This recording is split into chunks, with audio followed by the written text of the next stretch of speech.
Ladies and gentlemen, boys and girls, and anyone else currently watching this on the toilet, welcome to a video about the one thing that unites us all being absolutely mercilessly ripped off by football clubs. Today we're talking about kits.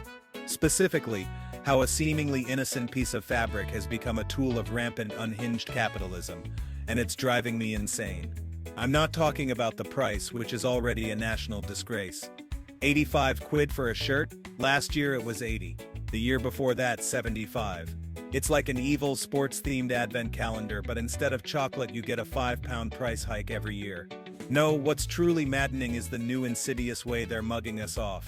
It's a conspiracy, a global scam, and it all starts with two little words: replica and authentic. So grab your wallets or what's left of them, and let's dive into this dark underbelly of the beautiful game. 1. The Great Kit Deception. A tale of two shirts.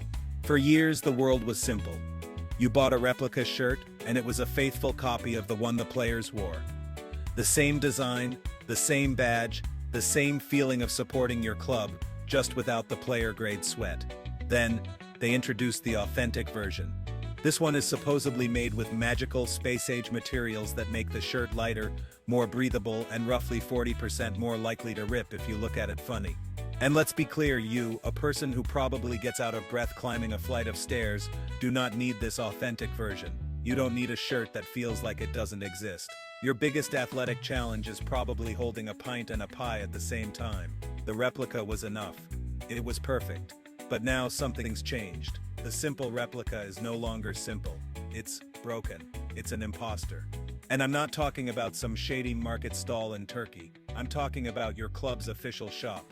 I was in a hilariously named Paisley soccer shop in New York, and there it was, a beautiful shirt, but with no stars above the badge. I thought, oh, maybe they finally realized stars are ridiculous.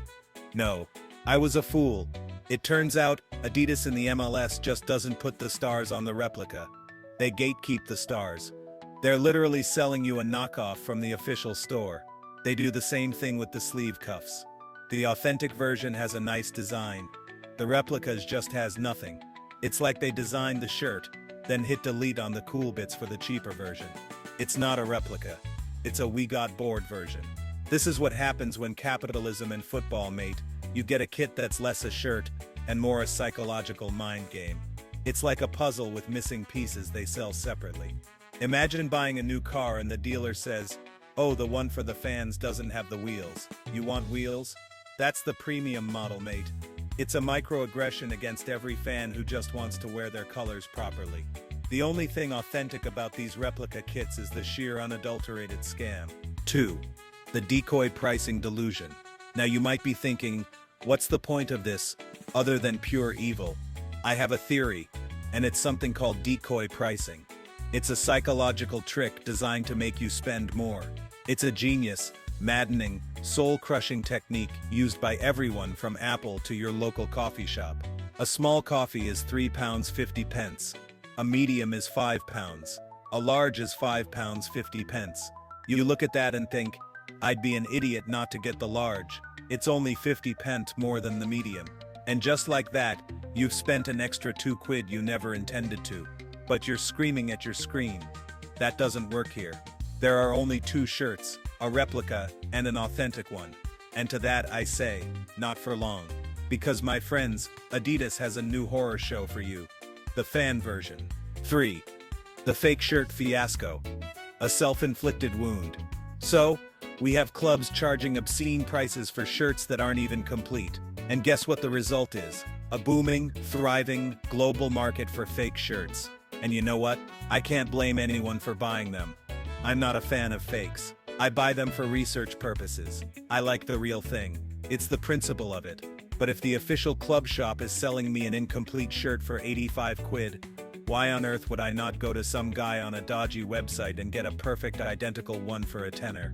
It's the same logic as the music industry. They complained about piracy for years until Spotify came along and offered a simple, reasonably priced service. Or the Premier League, which whines about piracy while forcing us to buy 4 different subscriptions just to watch a handful of games. If you offer a bad deal, people will find a better one. The official football industry is basically sitting on a mountain of gold, lighting it on fire and then complaining that some people are picking up the coins they dropped. If the only way to watch a game is to spend £150 a month, of course people are going to buy a dodgy stick. It's not a moral failing, it's a math problem. Any manufacturer who complains about fakes at this point is like a chef who serves a half-eaten sandwich and then gets mad when you go to McDonald's. The rampant rise in fakes is fueled by two things: stagnant wages and an endless corporate desire for more profit. It's not complicated. It's just a sad truth. It's a race to the bottom, where the clubs keep taking away the little things, and we're left with a shirt that looks like it was assembled on a Monday morning. 4. The tourist problem and the endless profit squeeze.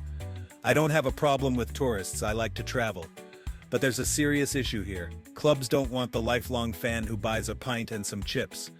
They want the tourist who walks into the club shop, buys a £500 kit and a scarf, and spends 90 quid on a scalped ticket. The one who treats the club not like a home, but like a theme park. The squeeze is on. It's the endless, insatiable desire of some guy in a suit to see a graph go up, and up, and up. He doesn't care about the fabric, the badge, or the history. He just cares about the profit margin. A shirt in 1992 cost £32, which is about £65 today. 65 quid.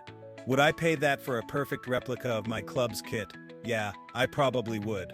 That doesn't seem unreasonable, but £85 for an incomplete one? No thanks.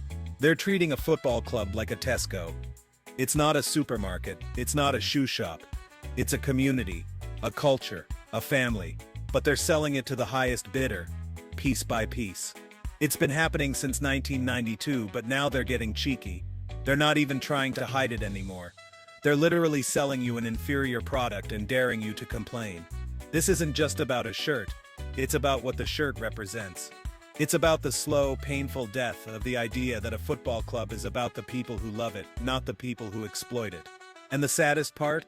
This whole business with the kits. It's just the tip of the iceberg. So let me know in the comments below. Have you seen any other clubs doing this? Are you being mugged off by your team and their kit manufacturer? Let me know what you think is really going on.